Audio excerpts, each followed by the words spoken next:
I didn't get a chance to watch the whole thing, but Biden a couple of days ago gave a State of the Union address, and the only people that had a problem with it would have been the inbred Republicans that voted for Trump.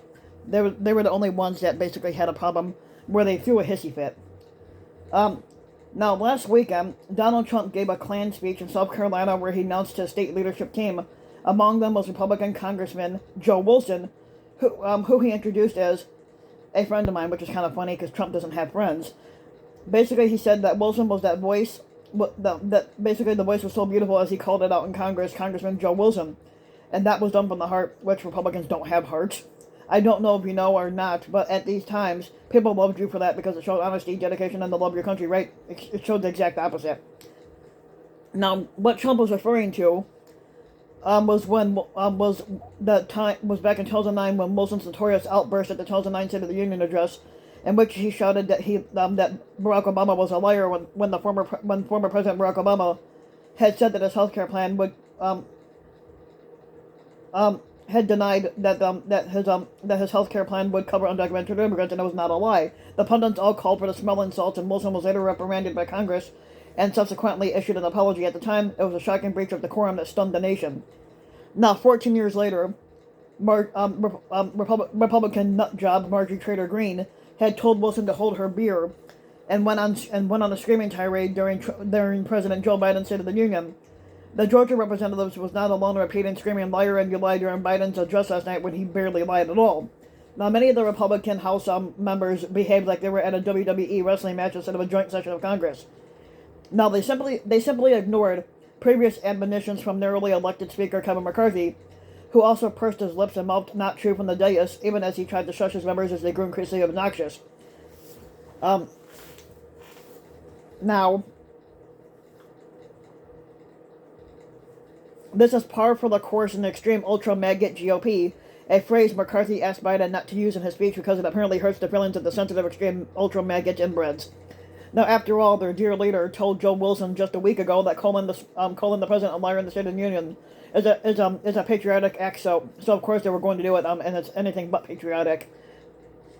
Now the Republicans heckled and booed Biden over a number of issues, but they completely lost their minds when Biden had said that the Republicans were planning to cut Social Security and Medicare, and how dare he suggest such a fucking thing?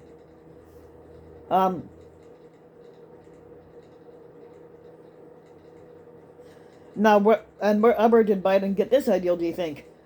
Now, there was a tweet a few weeks back where Representative Michael Waltz was talking with Jim pedophile cover-up Jordan, and that he basically said that he agreed with Jim Jordan that they were going to carve out woke policies out of the military. But if we really want to talk about the debt and spending, it's the entitlement programs that need to go away. Now, the Republican Study Committee, a powerful group of right-wing policymakers in the House, had basically proposed a budget last summer, and you guessed it, it would raise the Social Security retirement age and it would lower their benefits. Now, meanwhile, the chair of the Senate Campaign Committee for the 2022 election, Senator Rick Scott from Florida, put out an agenda for Senate candidates to run on that issue included, and it included a draconian provision to have all government spending sunset every 5 years. Now, none other than Moscow Mitch, who's now Senate Minority Leader, had repudiated this plan, confirming that Scott was proposing that Social Security and Medicare would be on the chopping block. Now, Senator Ron Johnson, a Republican from Wisconsin, said that during his campaign, Social Security was set up improperly and that it would have been better to invest the money in the stock market. And he then went even further than Scott, floating the idea of turning Social Security and Medicare into an annual discretionary spending items. Now, imagine having to rely on a Republican nutjob Marjorie Taylor Greene and Senator J.D. Vance from Ohio to decide whether to fund your retirement or pay your hospital bills every fucking year. Republicans also recently floated the idea of setting up a commission to study increasing the eligibility age or adding means testing to federal programs. Just the other day, Representative Kevin Hern, a Republican from Oklahoma, and he's the chairman of the Republican Study Committee, had said, "I wouldn't think it'd be off the table." As we noted a while back, Republicans have been trying to cut these programs from the day that they were enacted, and always under the rationale that it's socialism, a charge which has made a big comeback in the last couple of years. It's in the GOP DNA, and they aren't going to stop now, but the fact that they had a full-blown hissy fit in the middle of the State of the Union tells you that they are more aware than ever of just how politically lethal it is to have been doing so at such a moment. And it tells you something, not to mention that Donald Trump has issued an edict that they are not to be touched. Now, Biden couldn't have handled the fracas any better if he had planned it. He engaged with the Republicans right there on the floor with a back and forth that ended up with the Republicans all rising to their feet to promise that no cuts would be made to the programs. Biden was not intimidated by their pathetic antics in the least, and he clearly enjoyed putting them in their fucking places.